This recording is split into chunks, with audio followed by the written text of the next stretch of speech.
datang di pameran expo saya. Video ini merupakan pameran akhir tugas mata kuliah pemahaman tentang peserta didik dan pembelajarannya setelah melaksanakan praktek PPL di SMA Negeri 10 Padang berbasis lesson study.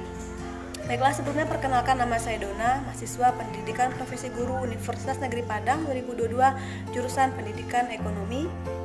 Saya akan melakukan pameran terkait perencanaan, pelaksanaan, dan refleksi pembelajaran yang telah saya lakukan di kelas 10 atau fase E SMA Negeri 10 Padang, di mana pembelajaran ini berbasis lesson study yang juga telah saya jabarkan dalam bentuk poster yang tertera berikut ini. Lesson study ini memiliki 3 tahapan. Yang pertama tahapan plan, do, kemudian see. Pada tahapan plan atau perencanaan, saya berdiskusi terlebih dahulu dengan dosen pembimbing, dengan guru pamong terkait bagaimana merancang modul ajar berkaitan dengan pembelajaran yang akan saya lakukan. Kemudian bagaimana media yang akan digunakan, bagaimana asesmen yang akan dilakukan. Sebelumnya saya telah melakukan tes analisis atau tes diagnosis di kelas 10 E8 dan saya memutuskan untuk pembelajaran kali ini saya akan menggunakan metode problem based learning. Tahap berikutnya yaitu tahap pelaksanaan atau do. Tahap ini merupakan tahapan di kelas saat saya mengajar. Tahapan ini terdiri dari 3 langkah. Yang pertama tahapan pendahuluan, inti, kemudian penutup. Pada tahap pendahuluan, seperti biasa, seorang guru mengawali kelas dengan memandu peserta didik melakukan doa bersama, dilanjutkan dengan tilawah, kemudian asmaul husna. Hal ini disesuaikan dengan kebiasaan di sekolah yang menerapkan penguatan profil pelajar Pancasila, dalam hal ini beriman dan bertakwa kepada Tuhan Yang Maha Esa. Kegiatan dilanjutkan dengan persepsi atau review materi sebelumnya untuk kemudian mengaitkannya dengan materi hari ini.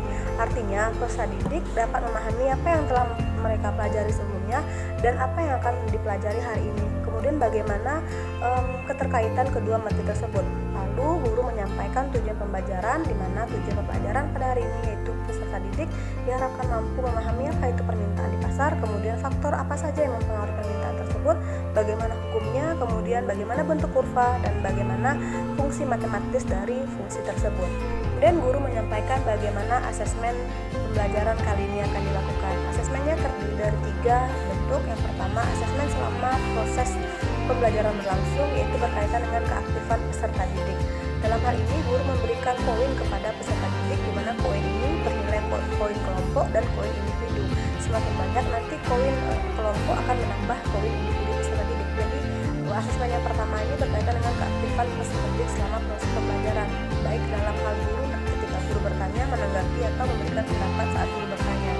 Kemudian asesmen berikutnya adalah berkaitan dengan presensi atau presentasi tugas kelompok, yang juga berkaitan dengan bagaimana peserta didik sebelumnya menyiapkan bahan untuk mereka diskusikan atau mereka tampilkan saat proses diskusi. Kemudian asesmen berikutnya adalah berkaitan dengan tes tertulis yang berkaitan untuk menguji pemahaman pemantapan materi peserta didik di akhir pembelajaran nantinya. Itulah asesmen yang disampaikan guru pada saat proses kegiatan inti. Demikianlah bentuk-bentuk asesmen yang akan diterapkan pada proses pembelajaran kali ini. Kemudian memasuki ke tahapan kedua, yaitu tahap inti. Kegiatan ini diawali dengan penayangan video terlebih dahulu, yaitu video pembelajaran yang berkaitan dengan materi hari ini. Guru memberikan pertanyaan-pertanyaan pemantik kepada peserta didik terkait materi dan skenario pembelajaran yang akan digunakan nantinya. Setelah penayangan video, guru meminta peserta didik untuk menanggapi video tersebut. Kemudian guru menyimpulkan video tersebut dan menjelaskan kaitan video tersebut dengan konsep materi hari ini. Guru membagi peserta didik ke dalam 5 kelompok belajar. Kemudian peserta didik mendiskusikan studi kasus yang telah disiapkan guru sebelumnya. Setelah berdiskusi nantinya, peserta didik menampilkan hasil diskusi dengan bertanya jawab dipandu oleh guru. Peserta didik dipandu guru menjelaskan apa-apa saja yang telah mereka bahas sebelumnya di kelompok untuk kemudian ditampilkan saat presentasi. Tahap berikutnya ialah tahapan penutup. Pada kegiatan ini, guru bersama peserta didik melakukan kegiatan refleksi, yaitu terkait mana materi yang telah dan masih belum dipahami peserta didik. Guru kemudian menyimpulkan pembelajaran, memberikan penguatan, dan menyampaikan materi untuk pertemuan berikutnya. Lalu guru mengakhiri kelas dengan ucapan salam. Itulah tadi serangkaian kegiatan lesson study yang telah saya lakukan. Kemudian masuk ke dalam tahap refleksi bersama dosen pembimbing dan juga guru pamong. Itulah tadi tahapan pada kegiatan do. Itu terdiri dari pendahuluan, kegiatan inti, kemudian kegiatan penutup. Kemudian kegiatan yang ketiga dari lesson study ini adalah C, yaitu observasi. Pada kegiatan observasi ini yang menjadi observer saya adalah guru pamong dan teman-teman sejawat. Pada kegiatan ini disesuaikan dengan kegiatan observasi ini disesuaikan dengan butir-butir pertanyaan pada lembaran observasi yang memang telah disediakan.